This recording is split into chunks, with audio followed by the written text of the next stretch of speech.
og velkommen til Stole-yoga. Det er dejligt, du er her. Du kan lige starte med at sætte dig godt til rette på stolen, så du sidder med ballerne på underlaget af din stol, og har dine fødder sådan plantet i en måtte eller gulvet under dig, og har en ret ryg, uden at du næsten er overanstrengt, men bare sådan ret. Og så kan du placere dine hænder på din lår, måske med hænderne opad, håndfladerne opad, eller at de er vendt om. Og så kan du lige så langsomt begynde lige at lukke dine øjne og lade opmærksomheden vende indad. Så kan du starte med at tage en dyb indånding. Tag indånding gennem næsen. Hele vejen ned til dine fødder. Og udånd. Indånding gennem næsen. Hele vejen ned til din mave og ned til dine fødder. Og udånd. Og den sidste og tredje gang. Indånding gennem næsen. Gør din mave rund og blød og ned til dine tæer og fødder. Og udånd.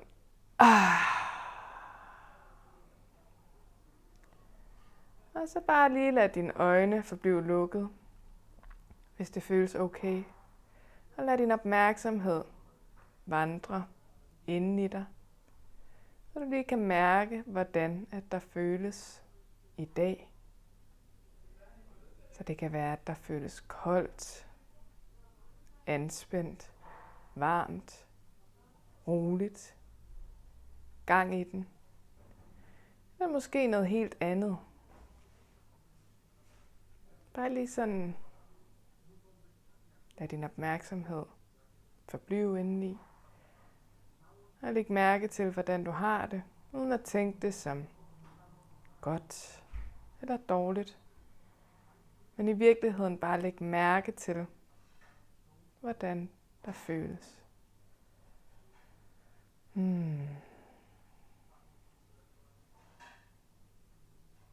Så kan du langsomt begynde at vende din opmærksomhed ud af. Så du kan lige starte med at mærke luften. Mærk den på måske dine fødder, dine hænder og dit ansigt. Så kan du lige prøve at se, om der er nogle lyde omkring dig. Eller lytte til, om der er nogle lyde. Bare lige sådan læg mærke til dem. Så kan du lige så langsomt begynde at åbne dine øjne. Og lige sådan kigge lidt rundt i lokalet. Lige se, hvor er du egentlig henne. Læg mærke til, hvad der er omkring dig. Måske der er en lampe, en væg, en dør, en hvid farve, en stol.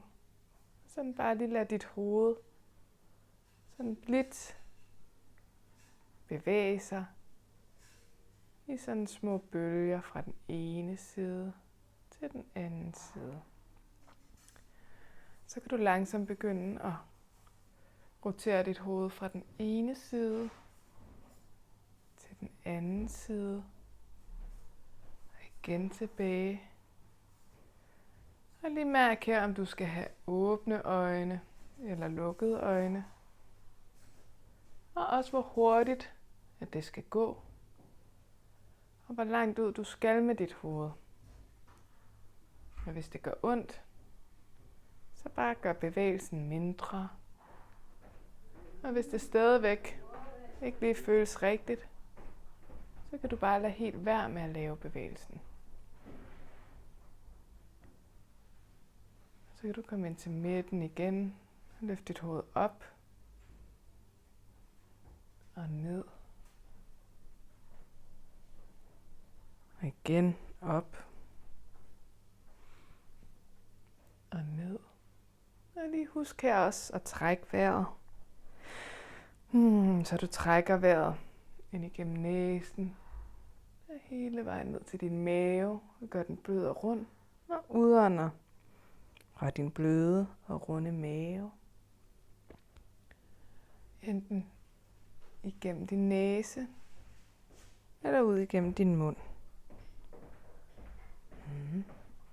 Så kan det være, at du skal begynde lige at lave sådan lidt cirkler, så du cirkulerer dit hoved hele vejen rundt. Det kan være, at du kan mærke, at der er nogle spændinger i din nakke, i dine skuldre, og måske også nogle andre steder. Prøv at tænke, om det er muligt at gøre det lidt blødt. Lidt blødt i dine skuldre, i din nakke, i din hals, og også i dit ansigt. Måske du kan åbne din mund lidt. Og lige lad din kæbe have lov til bare at være. Så kan du prøve at rotere dit hoved, lave cirkler den anden vej. Det kan være, at det føles anderledes at lave cirkler den her vej, end det gjorde den modsatte vej. Så bare lige læg mærke til det. Uden at tænke det som værende godt, eller skidt, bedre eller dårligere. Men bare lige sådan læg mærke til, hvordan at det opleves. Så kan du lade dit hoved komme ind til midten igen, oven på din sådan rygsøjle, og oven på din nakke og hals. Og så kan du læne dit hoved til højre, så dit øre kommer ned mod din højre skulder. Så kan du faktisk tage din højre hånd, og placere oppe på dit hoved, så du ikke trækker dit hoved ned, men du bare lige sådan hviler din hånd på dit hoved. Måske sådan strækker dit hoved lidt fremad, og så kigger du lidt frem på gulvet. Og lad din modsatte arm, din venstre arm, måske søge ud til siden og flexer i hånden. Så kan det være, at du mærker et stræk på dine skuldre her, på nakken og ned i din hånd. Og så lige træk vejret ned i maven og lad der blive plads. Men hvis det bliver for intenst, kan du lade din arm og din hånd komme tilbage. Så lige tag en til indånding og udånding. Så kan du lade din hånd komme væk fra dit hoved og ned på dine ben. Og lad dit hoved komme op til midten. Og så buk dit hoved mod den anden side, så læn dit venstre øre ned mod din venstre skulder. Så kan det være, at du helt naturligt kan mærke et stræk her i nakken. Og så lige mærk efter, om du skal have din venstre hånd oven på dit hoved. Og så kan du kigge ned. Sådan skråt frem. Og lad din hånd komme ud til højre. Og måske du flexer i dine fingre.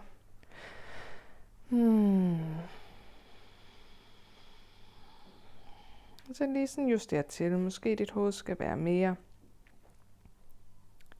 roteret mod gulvet. Så træk vejret ned i maven. Og udånd fra din mave.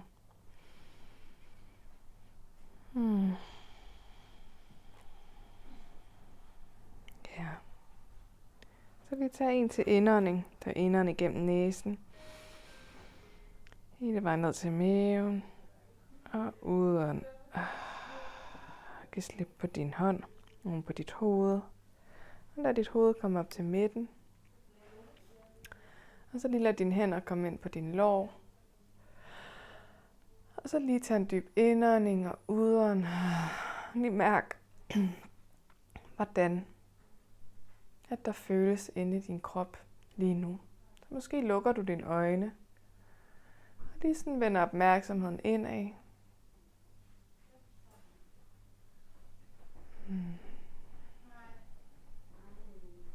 kan du lige så langsomt længe dine øjne åbne igen. Så kan du fokusere på dine skuldre. Så er du sådan på en indånding. Så er dine skuldre frem, op mod ørerne og udånder. Tilbage. Så vi ruller vores skuldre, så indånd. Tag dine skuldre op til ørerne og tilbage. Udånd. Indånd. Tag dine skuldre op til ørerne og tilbage. Udånd. Og sådan kan du bare lige fortsætte lidt i dit eget tempo. Og måske det kunne være rart for dig at lukke dine øjne. Og bare lige sådan mærke dine skuldre. Og mærke, at du laver rul med dine skuldre. Og det kan være, at det bliver det strammer dejligt op i din nakke. Hvis det gør ondt, så lav rullet mindre. Eller helt lad være. Det må gerne kunne mærkes, men det må ikke gøre ondt. Så lige mærk efter, om det er for voldsomt. På dine skuldre og din nakke. Så kan du bare stoppe. Men hvis det er okay, så kan du lade rullet køre den anden vej. Så indånd, tilbage, op mod dine skuldre eller ører. Og udånd, lad dine skuldre komme frem. Indånd, tag dine skuldre tilbage, op mod dine ører og udånd, frem. Indånd, lad dine skuldre komme tilbage, op mod dine ører og udånd, frem. Og sådan kan du bare lige fortsætte lidt i dit eget tempo. Lige sådan måske lukke dine øjne og mærk, hvordan det føles at rulle dem den anden vej.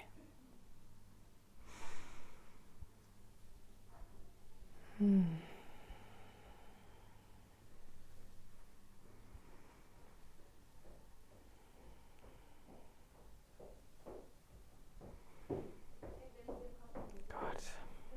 Så bare lige lad dine arme komme ind til midten igen. Og lige lad dem hvile på dine skuldre, eller slå over dine lår. Og så kan du på en indånding tage dem ud til siden som en stor sol, og strække dem lige så langt du kan op over hovedet. Og lige kigge efter dem, og udånd. Lad dem komme ned igen som en stor sol rundt om dig selv. Og lige så langsomt. Og indånd. Lad dine arme komme op, kig op til loftet og op efter dine arme. Gør dig så langt du overhovedet kan. Og udånd. Lad dine arme komme ned ud fra din krop. Stræk dine fingre. Og indånd. Spred dine arme ud omkring dig selv og stræk dem lige så langt op du kan. Og udånd. Lav en cirkel omkring dig selv. Som en stor sol. Og en sidste gang. Indånd.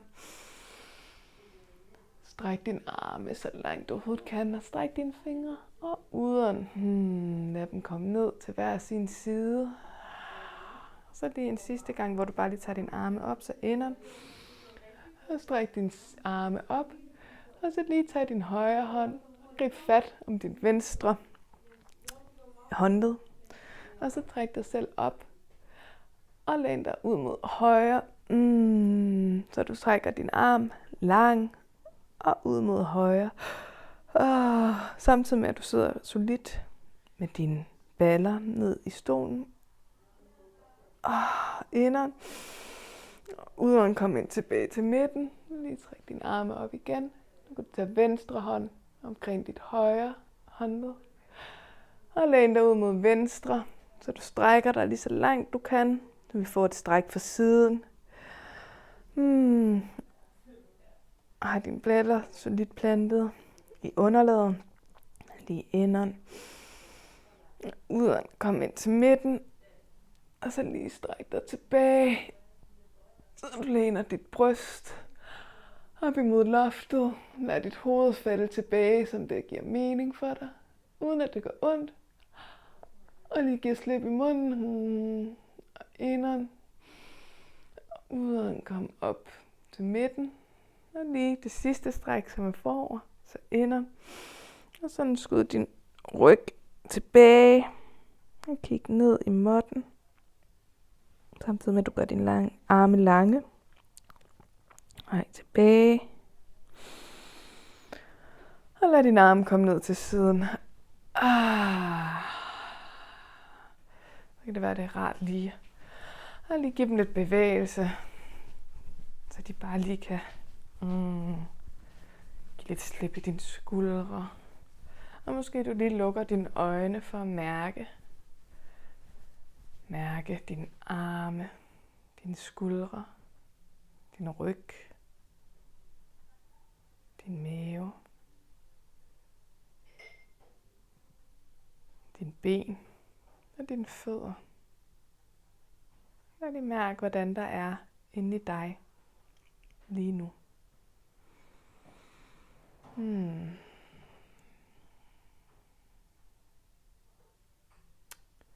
Så kan du lige så langsomt åbne dine øjne. Og så lad din opmærksomhed, jeg skal lige flytte lige ledningen lidt, kom ned på dine fødder. Så lige sådan mærk, hvordan de er plantet, enten i underlaget eller på gulvet. Og du kan ligesom sådan lige sådan løfte dine tæer og sænke dem. Så kommer op på tæerne og sænke dine fødder, din hæle. Kom op på hælene og løft dine tæer. Sænke dine tæer og kom op på tæerne. Og kom ned på din hæle og løfte dine tæer op mod loftet. Sænke dine tæer igen, løfte din hæle. Og lad din hæle komme ned i underlaget og løfte dine tæer. Og sådan kan du bare lige blive lidt ved i dit eget tempo. Og også lige mærke efter, hvor højt op du skal på dine tæer, og hvor langt tilbage du skal på din hæle.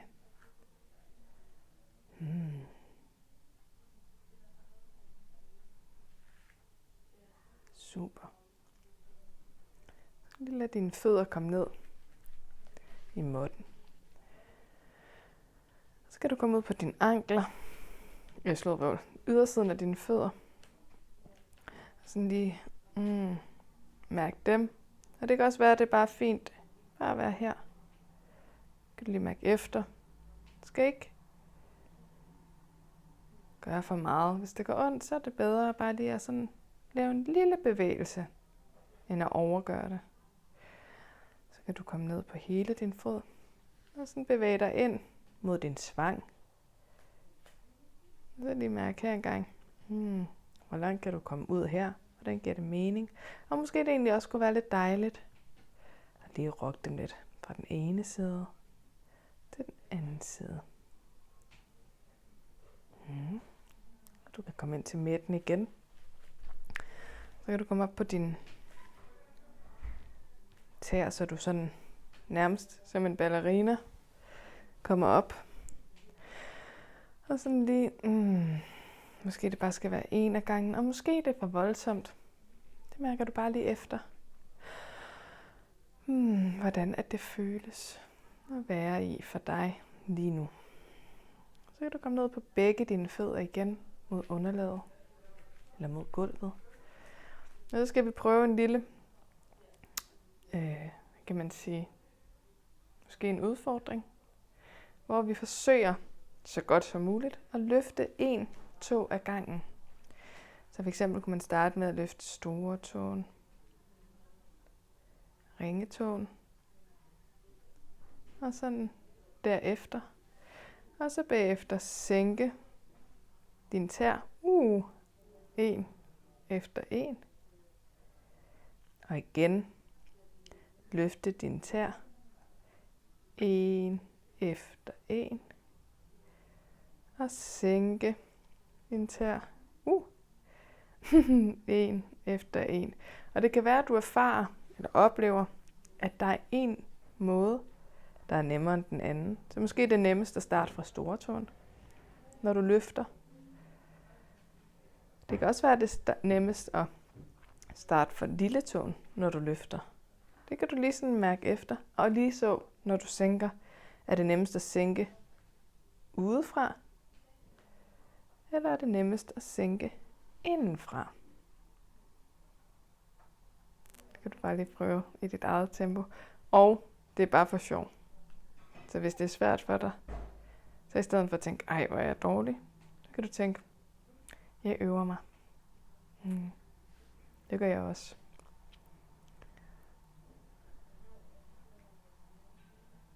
Godt. Så kan du lige lade alle dine tæer sådan komme godt ned i underlaget. Og lige mærke dem. Ja. Og så kan du tage det ene ben, så start med at tage dit venstre ben godt, sådan solidt plantet ned i underlaget eller i gulvet. Og så kan du løfte dit højre ben og dit knæ. Og bare løfte så højt op, det lige giver mening. Så løfte op og sænk det. Det kan være, at du mærker det i din hofte eller i dit ben. Og så kan du lade dit højre ben være nede i. Og så kan du løfte dit venstre ben op og sænke det. Og du kan tage dit højre ben igen. Lad dit venstre blive tungt ned måtten. Og tage dit højre ben og løfte det op og sænke det. Og lad dit højre ben finde underlaget. Og løft dit venstre ben op og sænke det igen. Og det er en til hver sin side mere. Så tag dit højre ben, dit venstre mod underlaget, og så løft dit højre ben. Og så lige tage en dyb indånding. Og udånd. Og det venstre ben igen. Så plant dit højre ben ned i måtten. Og tag dit venstre ben op mod dig selv. Lige sådan indånd. Og udånd. Super. Og så lige lad dine ben sådan, eller fødder lande i måtten. Og mærk underlaget under dig. Og så skal du tage dine arme. Og tage dem ud til hver sin side. Så er du sådan, svejer i ryggen. Og åbner dine arme, tager dit bryst frem. Og runder i ryggen. Og tager dine arme frem. Og dit bryst ned mod din mave. Og igen. Indånder og svejer i ryggen. Tag dit bryst frem. Og udånder. Runder i ryggen. Kigger ind mod din navle. Tag dine arme frem. Og indånd. Tag dit bryst frem. Svejer i ryggen. Læner dit hoved tilbage. Og udånd. Tag dine arme frem. Runder i ryggen. Indånd. Åbner dine arme. Svejer i ryggen. Kig op mod loftet. Og udånd. Tag dine arme frem. Svejer eller runder i ryggen. Og kigger ind mod din navle. Og en sidste gang så indånd. Åbne dine arme ud til hver sin side. Ha' et åbent bryst. Kig op mod loftet. Og udånd. Runder i ryggen. Kigger ind mod din navle. Tag dine arme frem. Og så kan du give slip på dine arme. Og rulle din ryg op. Rygvirvel for rygvirvel. Og lige sådan kom til at sidde i neutral. Så med din rygsøjle ret. Og så kan du lige mærke, hvordan der føles inde i din krop lige nu. Måske du tager en dyb indånding. Og lige sukker. Måske du også kommer til at gæbe. Så endelig gør det. Det må meget gerne være. Det kan også være, at du kommer til at grine. Eller du bliver sur. Eller noget helt andet. Det må du gerne være. Så skal vi lige lave et twist. Så du kan indånde og tage dine arme op. Imod loftet. Og så drej din overkrop ud til højre. Placer din forreste hånd på dit lår, og din bagerste hånd bag ved dig selv. Og så lige sådan roter og kig mod vinduet, eller i den samme retning som vinduet her. Så indånding i rygsøjlen. Og du måske kan mærke på din udånding, at det er muligt for dig at rotere endnu mere i rygsøjlen. Og måske det er ganske fint, og måske dit rotation ikke ser ud ligesom min. Det kan være, at den skal være mindre eller dybere. Det mærker du bare lige efter, hvordan det føles rarest i din krop lige nu. Det skal ikke se ud på en bestemt måde, men det skal føles sådan okay at være i. Så kan du tage en til indånding gennem næsen, ned til din mave og udånd. Så kan du lige så langsomt komme ud af twistet og komme ind til midten.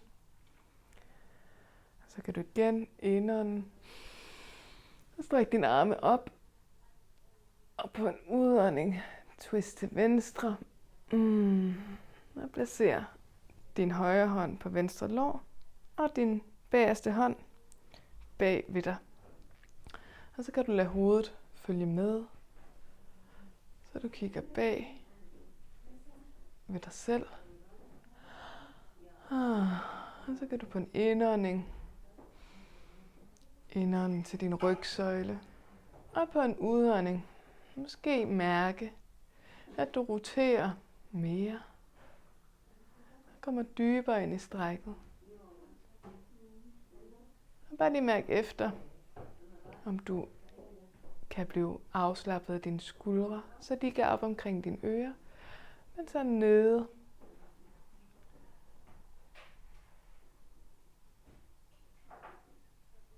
Og ikke anspændte. Så kan du lige tage en til indånding. Og udånd. Kom ud af strækket, kom tilbage til midten. Og lige mærk, hvordan der er inde i din krop lige nu.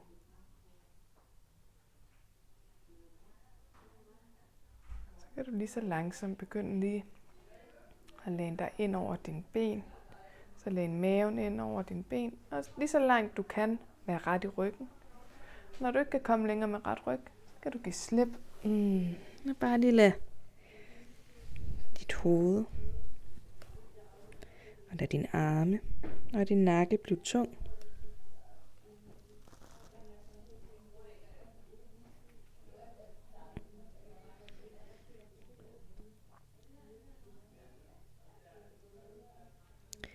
Og så kan du lige så langsomt begynde at bevæge dig opad igen. Og her er det vigtigt, at du fokuserer på dine fødder. Så ligesom sådan presser imod med fødderne, så det er dine ben og dine baller, der løfter dig op, og ikke din ryg. Så du sådan langsomt rejser dig op. Rygvirvel for rygvirvel. Og du kommer op med en ret ryg. Og så lige igen. Læn dig forover med din overkrop mod din ben. Og lige så langt du kan komme med ret ryg. Og når du ikke kan komme længere med ret ryg, så giver du bare slip på din overkrop og runder. Lad din arme, dit hoved og din nakke og skuldre blive tunge. De skal ikke holde på noget. Du må gerne bare lige hænge ud her.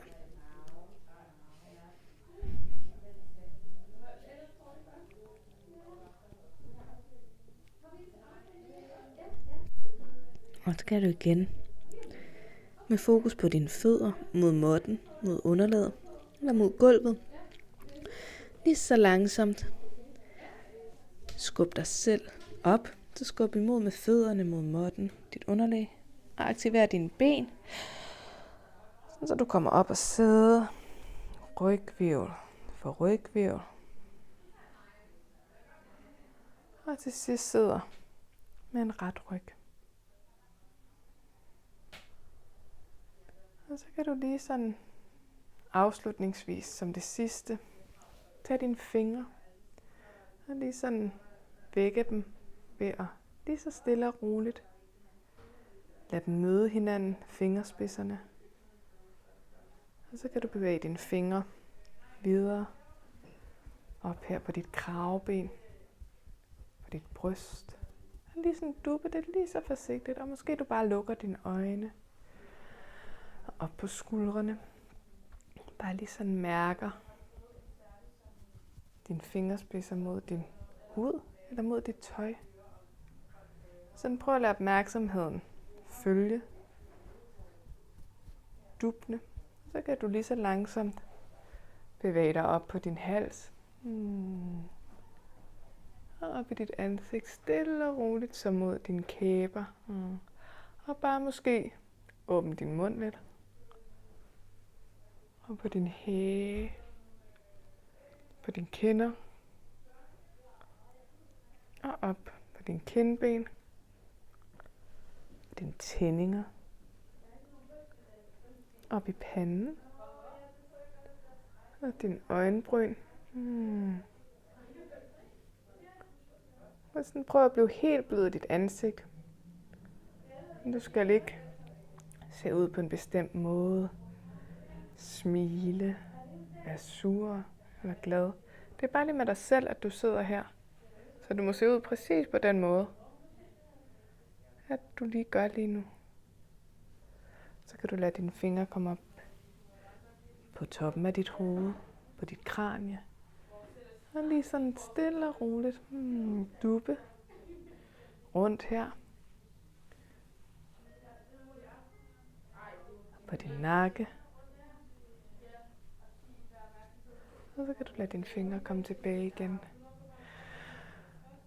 Ned på din lår.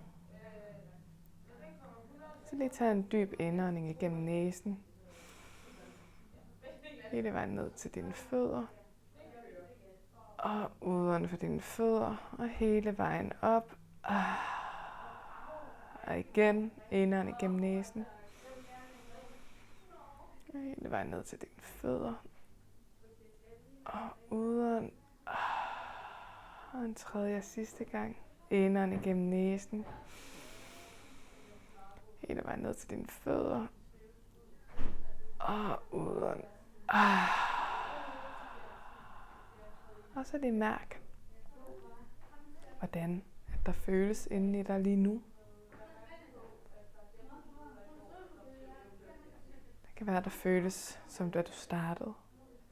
Det kan også være, der føles helt anderledes. Du kan bare lige lægge mærke til, hvordan der er. Uden at tænke det som godt eller skidt. Og så kan du lige tage dine hænder og lige knuppe dem mod hinanden, så de laver en lyd. Du kan mærke, at de bliver varme. Og så kan det være, at der er et sted på din krop, din lænd, dit bryst, din kæbe, eller et helt andet sted, der lige har brug for noget ekstra varme, kærlighed og omsorg. Og så når dine hænder er blevet varme nok, kan du placere dem der. Og så bare lige mærk din varme fra dine hænder mod det område af din krop, som lige har brug for den her varme og den her omsorg, kærlighed.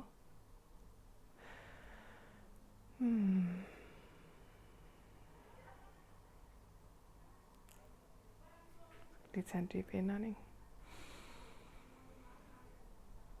Og udånd.